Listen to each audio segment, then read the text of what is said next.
2025 was the weirdest year of my life. I know that sounds like one of those captions people use when they're trying to cope, but I really mean it. Because this year didn't look good on paper, and if you skim through it real quick, you'll be like, yeah, I don't know how the heck you're smiling. But somehow, I am. 2025 wasn't a highs high year, it was like a long middle year. Not rock bottom, not mountaintop, just here, existing. Learning lessons against my will. This year was the year where life didn't punch me in the face. It just kept me tapping on the shoulder like, hey, are you sure about the decision? Over and over again.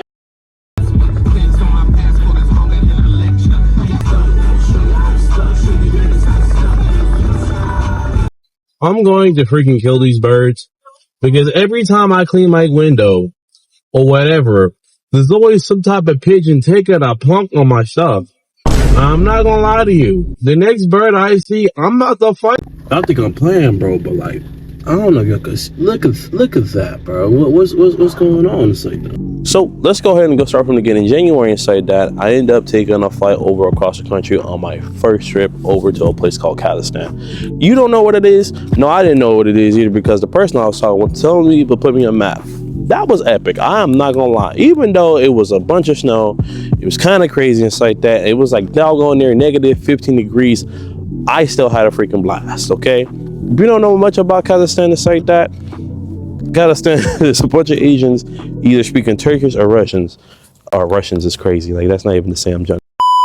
My Kazakhs out there inside that. If you're watching this video, I much support y'all. I would love to be back. You know what I'm saying? Shout out to Kazakh.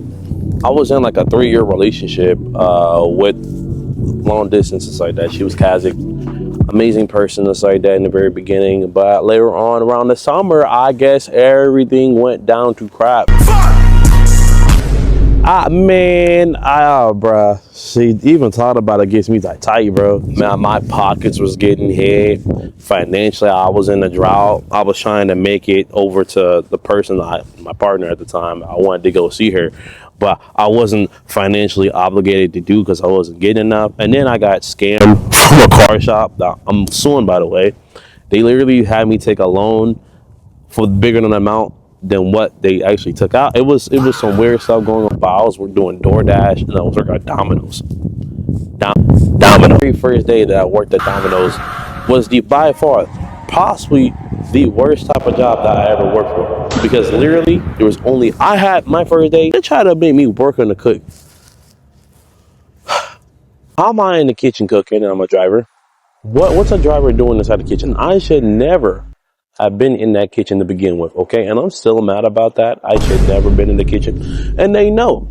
One boss, one chef, one person there, and still, I had to do more work than what I could. And this is my first day. They told me on the application it was supposed to be $21 an hour. Why am I a driver for 13? And they tell me when I'm in the kitchen for 7 or for 8. They lied to me. The best part, I'm gonna tell you something crazy. I work for a security company called Titan Protection, right? I'm in there getting trained by ex-cops, ex-Marines, just like that, police force. I'll talk about this on my TikTok. I will never forget that I try to work for a security company. Keep in mind, we're just security company, and we were getting trained by ex-cops. Stop resisting! Ex-Marines, ex-military, all that you can say. You can smell the beer, you can smell the testosterone, and you can smell the therapists that are waiting to talk to these people, because I swear the tough guy act that they try to put on us was so not tough. Bro is just casually telling me that people died on this freaking job. Huh? He said, what now? Yeah.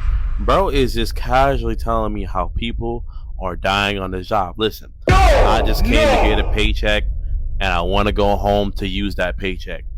I'm not here trying to fight an Avenger level threat. They telling me they got people on drugs, on PCP, and they fighting these suckers. But the way that these suckers are describing them, they are some freaking super soldiers.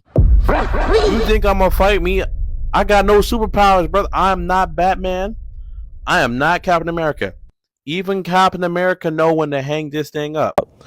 And literally, they told me the first day, like, yeah, people literally die on the job, armed security. I was like, bro, this is the worst thing you can tell me right now. But you see the bull crap that I go through. You seen that in 4K. They did not have to do all that. That's ridiculous. They're telling me, yeah, people die on this job and stuff. I'm like, okay, cool. I have like 7 years worth of security work underneath my belt. Work for the football stadiums or work for baseball stadium. I know what to do. They told me, hey, it's gonna be for 21. Okay, I'm thinking all nice. I go a week before the class, putting gas in my car, doing whoop-de-whoop. I was getting paid $16 an hour. Ma'am, why am I making more as a delivery driver from Domino's than working for your security? I literally on a record line every day. Literally told me that he literally quit his job to work this job to make time for it because he wanted to get paid. He wanted to do something different. And now he's not able to afford his bills because they screwed him over. Titan Security is probably the worst security company I've ever heard and ever tried to work for. It's so bad because I went through all that bull crap. I went through so much bullcrap and stuff like that. I literally was on my knees, like begging myself. I was like, bro, what the freak I'm gonna do in my life? It was just so distraught. It was, man, it was tough doing things just like that, bro. I literally sat in a Domino's parking lot contemplating my freaking life, bro. That's how you know life is just whooping your tail. It's just whooping me, just crippling me every way possible, mentally, physically, and yeah, you can laugh at this. I went through all that pain, all that hell, all that chaos inside just to come back stronger. I got a new mindset. I got new goals, new opportunities. I was able to equip myself with new type of people that really care for me and actually care about my character. I went on such a deep depression that I didn't quite know how the heck I was going to get out of it.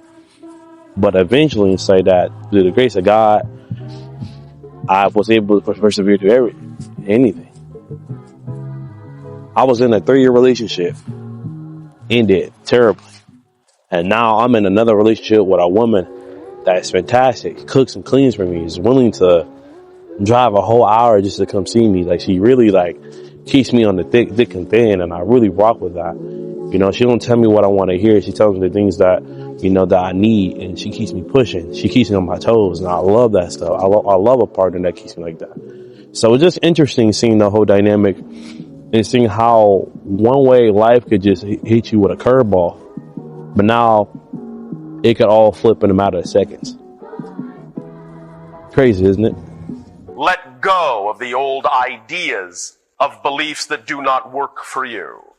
Let go of the things that are not yours. You do not need to carry them around. Let go, let go, let go.